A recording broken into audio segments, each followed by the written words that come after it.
Hello and welcome to the fourth episode of Life Around the World podcast. I hope you've enjoyed these first few episodes. We had a lot to talk about with Federico in the last episode. Today we have a new guest. She's also my classmate from the MBA. Her name is Ginette and she comes from the Philippines. Hello, Ginette. Hi everyone, it's cool to be talking here about my culture, and thank you Katerina for giving us a space to just shed light on different parts of the world people don't normally look at. Thank you for coming, thank you for doing this. How are you, first of all? Well, I'm very good today, which is a lot to say because at the time we're filming this, it's when the weather in Bologna is very gloomy. We saw floods everywhere, so it hasn't been a great few days, but we're still here, surviving. We're very lucky, as we've seen some parts of the region, they've had to evacuate many families. Yes. But you were telling me this is quite common in the Philippines. Oh yes, Unfortunately. even if I live in the city, my city in particular is close to the major river that runs through Metro Manila, and we're known for these floods. Almost every year, something big like this happens, and we're actually very used to handling these level of floods. At this point, we've built a pretty good disaster handling and relief in the Philippines because of it, especially in my city. So I heard, Has it gone worse since a few years ago? Like, was there a point when it changed, when it became worse? I think the biggest, the landmark storm that happened was in 2009. It was called Ondoy. Okay. And at that point, it was completely unexpected because we often have storm signals that will tell us if there's going to be very bad weather. But for this day, it was only like at the first level.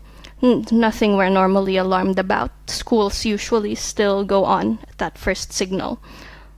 But the signal has to do more with the strength of the wind, the destruction the wind can bring, than the amount of rain.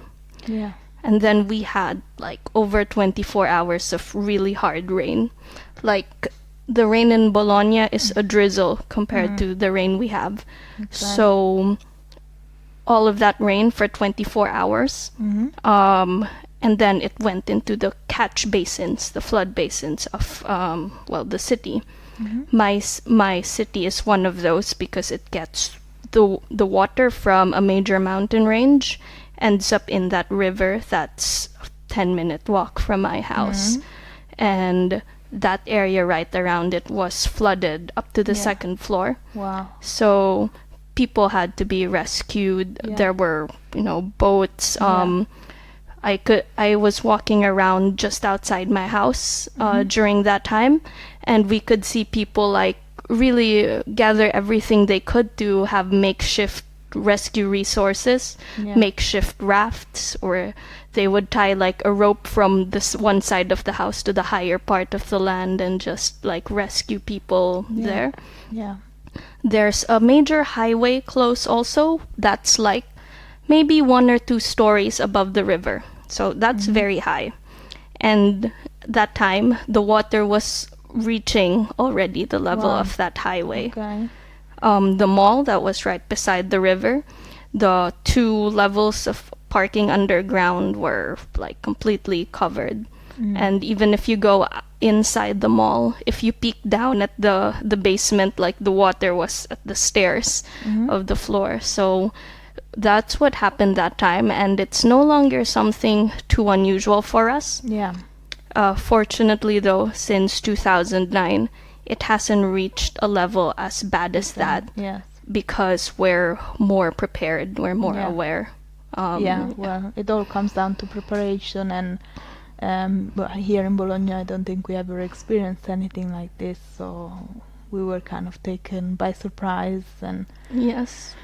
Well, I want to say hopefully it won't happen again, but we know that these events will be more and more frequent, and it is about deciding where to go from here, how to prepare and how to change our systems. It's not that easy, Definitely. but, it's part of our new reality. And then on the other hand, like we've learned a lot about sustainability in our MBA because it's really the future. Yeah, so it's very key.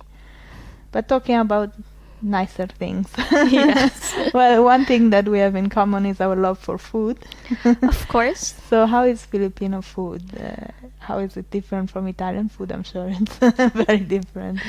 But what is the base for your food? Like for us, it's pasta. How is it?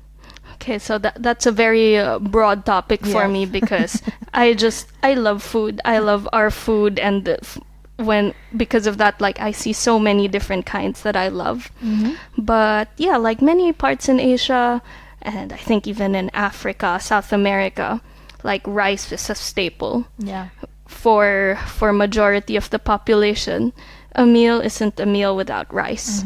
Even for breakfast, we'd have rice and maybe some fried or processed meat and like egg. But a lot of our dishes also have some meat, and pork is the most popular. Next to that would be chicken, and then some vegetables. So a lot of our food is also like a stew where there's broth or sauce and a lot of vegetables and meat. Like Italy, we're not very vegan friendly, not even vegetarian friendly. Because even our vegetable dishes will have, some mix of meat for the flavor. Spices aren't.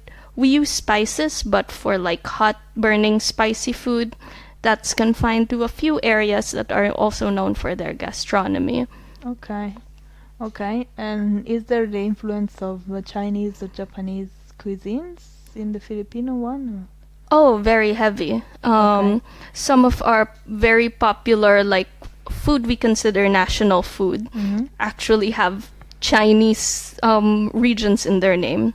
So one of them is called lumpiang Shanghai. And this one is like a spring roll with meat inside that's deep fried. And another one is pancit canton. So noodles, we do have noodles in our culture, which I'm going to guess came a lot from China. And then, Canton is a major region in China. So we have that as well. We have heavy Spanish influence too, because we were a colony for 333 years, I believe, to be exact. Very easy to remember that. But, for example, one of our most popular desserts is called leche flan. We also really love like this roast pork called lechon. And it's only when I go outside of the Philippines that I realize they also have it in other parts of the world, even by the same name. Going out of your country kind of opens up your mind to certain things that maybe you thought were like just from your place and they're not. I was gonna ask, so you still have some Spanish influence? Like, do you use Spanish words or in your language or not? How? So we do a lot. So we did still keep the base of our language. It's considered an Austronesian language. And for example, when I hear an Indonesian speak, they're one of our closest neighbors. It almost sounds like we should be able to understand them, but we don't. So that's grammatically, for Tagalog, that's the language in my region, but there's a lot of other languages as well in the Philippines. Because Tagalog is spoken at the capital. It's also the basis for our national language that's more broadly called Filipino. So Filipino is supposed to incorporate different languages, the different languages we have. For example, Bisaya, which is probably the most widely spoken local language. That's where a lot of the English and Spanish words come in. But Tagalog is still the main basis for Filipino. We're practically speaking Tagalog when we speak Filipino. So while again going back to it's grammatically I guess the same language, but so many of the words and terms we use And again, I'm only realizing now that I either study Spanish or Italian or go abroad. Like they actually came from Spanish. Even yeah, even very common words like pero. Like in Italian, it's pero, but we use that to say but, and we use it in every. You know, it's a word you'll use 100 times in one conversation. Yeah. Of course, in Spanish it's the same. Yeah. Yeah. Puede as well, from poder or potere. That's another thing we always used to say. You can do something. Okay. So very, so many elements of our language were actually from Spanish terms. Yes. Okay. And that's what's the name? Your language is Tagalog. Tagalog. Okay. As someone who speaks Tagalog, do you understand the other languages in the Philippines, or are they very different? That's an interesting question because no, I don't understand them. Maybe I'll pick up just very few words, but at this point I think I can pick up more from maybe Spanish or Italian. Because I suppose they could understand you because the Filipino, as you said, it's the more common language. Yes. Okay, that's what I was... Going back to the basic, the Philippines is a set of islands, right? Yes, 7,107 islands. Oh wow, that's a lot. Are they all inhabited or? They're not all inhabited, Okay, yeah. And depending on the tide, if it's high tide, many of those islands disappear as well. Okay, wow, it must be, I don't know, it must be interesting living kind of in the middle of the ocean. Do you feel the difference in terms of lifestyle, living on an island and now living in the continent, kind of? Or no? Well, for me, not really, because even though we're from a group of islands, I live on the biggest island and in the middle of it, and it's all, it's a big city. Yeah. It is convenient that going to a beach or a bay is not too long a drive away, but my city is still a landlocked one. It's like you are in the middle of Europe, Yes. but much closer to the beach. Yes. And there's some beautiful beaches, right? Oh yes, I think that's what we're most popular for as a tourist destination. And we have islands like Boracay and Palawan, which are some of the top island destinations in the world. Yeah. I wish I could go there. I mean, I hope one day I can go there. Yes, sure. I hope so, and I'll tour you around. Nice. When people I've met around Italy or Europe ask me about the Philippines, I always show them my vacation pictures from Palawan, and it's just like crystal clear waters, beautiful rock formations, and one of the most peaceful places in the world. Amazing. I would need it right now. It sounds really like heaven. You mentioned that your main meat is pork, so I guess you're not Muslims, right, in the Philippines? Oh, so we are predominantly Christian, specifically Catholic country because of the Spanish influence. Yeah, I mean, like in those times, religion was one of the main tools they used to colonize people. It was their way to justify, like, they want to spread the word of God, so they're taking over. Yeah. But before that, our southernmost group of islands, called Mindanao, they're still Muslim, and actually, I guess they were the first major religion in the country that wasn't a native animistic religion. Yes. So there was a lot of Muslim in the southern islands, and there's still a big group of them who are. There's even some groups of them who want to separate from the country because they want their autonomous Muslim region. But I think that's common in many countries. Yeah. And are there still people following the kind of native religion, spirituality? Huh, interesting. Or do you are they incorporated in your day-to-day or in somehow or in your religion? Because I spoke in the first episode with Ozani, my husband. There in Swaziland, they kind of made a mixture of Christianity and the local, like traditional spirituality. Hmm. We can't really say religion, maybe, but so I was wondering if that has happened in the Philippines or not.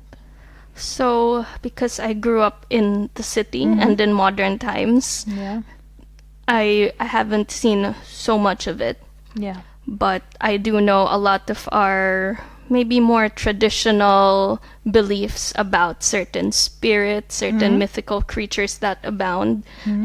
They're still part of our pop culture. Okay. Also like witch doctors who we call albulario. Okay. They're still very much like a part of our day-to-day language. Okay. The belief in that they exist. But if it's people who strictly follow animism, maybe. I'm not totally sure, but we still have a few tribes who are still living their ancient way of life, so they still follow a lot of these practices, I suppose. Yeah. Okay. And you mentioned mythological creatures. Can you make an example?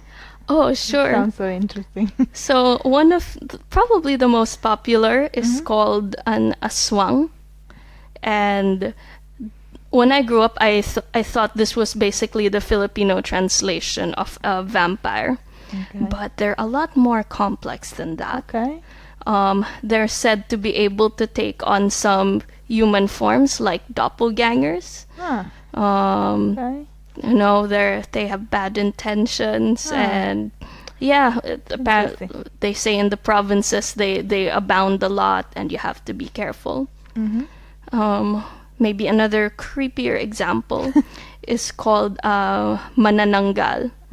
So these are, I guess maybe they're vampire-like creatures too, but they say that their torso can split in half, so their upper torso can go fly. Okay. And they have a really long tongue, supposedly.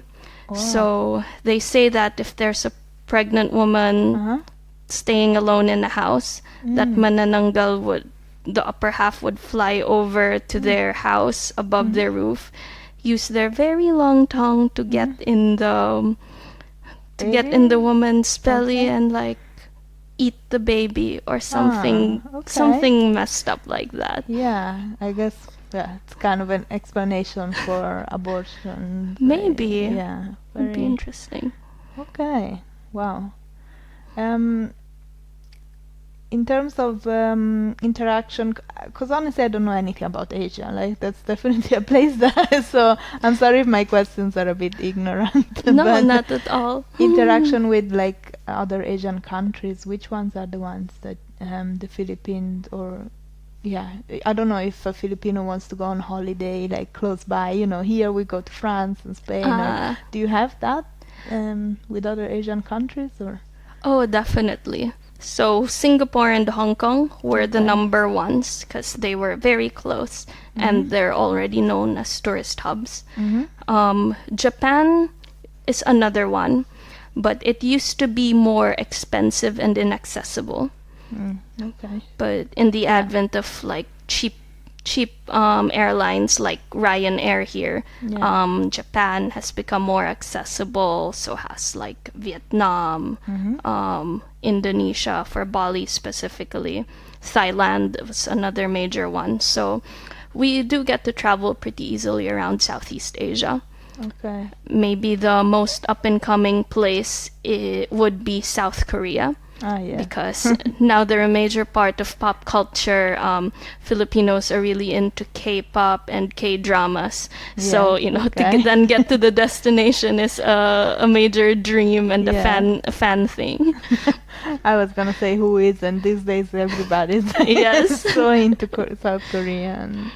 Okay, and in terms of maybe political influences or problems, wars or anything, what kind of history is there with the neighboring countries? Like? Well, we're very much caught up between the US, China, almost Cold War, because we're right south of China. Short, like from Taiwan, we're like an hour flight away. So that proximity is already, puts us in like a hot spot. Yeah. But we were also an American colony for, I think, like 50 years. So there's still those like somewhat diplomatic ties, and Yeah. Yeah. if we're caught between the two, then we try to make a deal with the other as well. Yeah. Sometimes there's some military basis or action involved, so it gets complicated between the two countries. Yeah. For more economic reasons and a bit maybe a bit diplomatic, but mostly economic. Aside from those two, we also have Japan. So they're actually responsible for building a lot of our infrastructure and providing the loans to do so. Yeah. A lot of it also started with reparations from the World War, Yeah. but it blossomed into like a partnership that they're a major economic supporter of us. Okay. Out of curiosity, are there black people in the Philippines nowadays? So I wouldn't say so. I mean, there might be a few Yeah, who okay. came, expats, Yeah.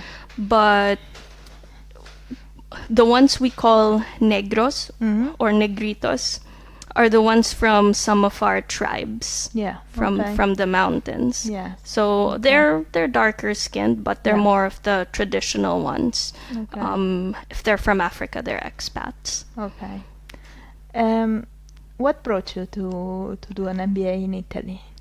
Ah, yes, one of my favorite questions. Well, I was really at a point in my life where I wanted to take my MBA, and I wanted to do it somewhere totally different, in a different country. And I was still looking for a program in English. So the US, Canada, even Australia or UK were way too expensive. And then I found Europe was more affordable, but most of the countries in Europe cater to their language. Or if it was in the Nordics, that was still too expensive. So with Italy, I found a program in English. And when I saw Bologna's program, it specialized in food and wine. So I wasn't thinking of specializing, but like food and wine is my hobby, like Yes, we were talking of course. about. I love trying different food, making food, pairing it with wine. Yeah. So when I saw I could specialize in food and wine in Italy, it was Why like doing it? perfect opportunity. And how has it been so far? Oh, it's been so much fun. Like, as you know, especially if you're Italian, there's a lot to complain about with the country, with the government. But as a foreigner, I'm just mostly having fun. Italy has some of the most beautiful cities and sites, I think, on earth, like that I could imagine. The food everywhere is great. And I love how it's such a big part of the culture. Like each city, each town and region would really take pride in their food offerings. It's also, I think, the only country that has that produces wine in every region, and each region has some special grapes that Yes. they really cultivate. It's Isn't not it common. the country with the highest variety of grapes? I It think in is. Italy. The world doesn't know that yet. Yeah, not yet, but Yeah. we're studying it, so we're working on that. Exactly. Okay, and you've traveled a bit around Italy as well. Do you have Oh, any yes. favorite places?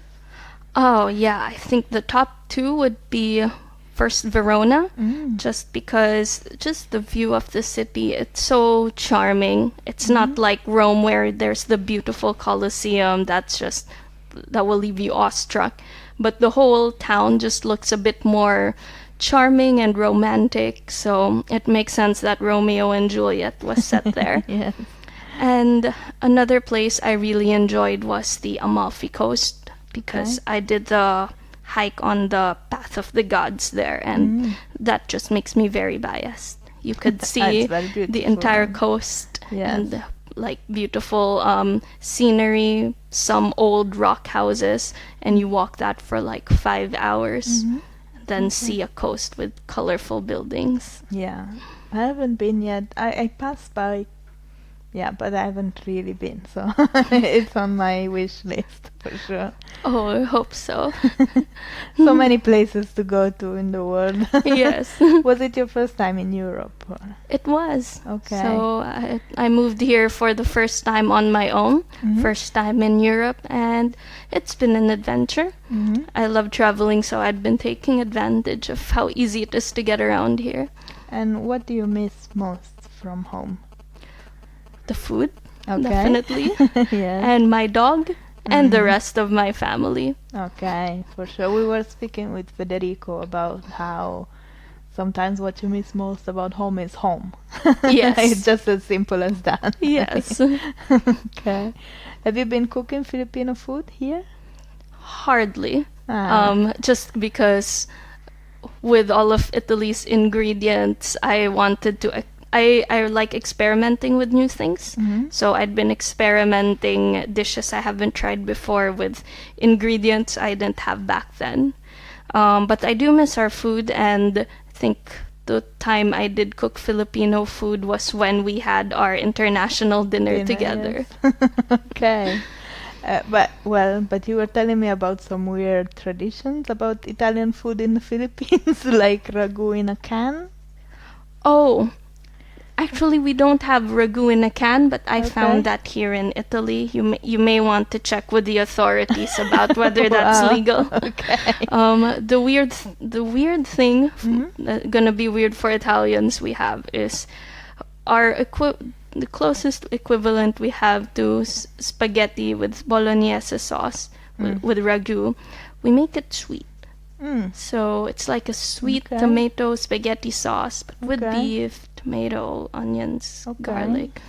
Okay. And it's just what we're used to. It has Yeah. some like hot dogs as well. Hot dogs, like Yeah. the sausage kind of thing. Yes, Yeah, the okay. red kind as well. Yeah. That's all full of food coloring.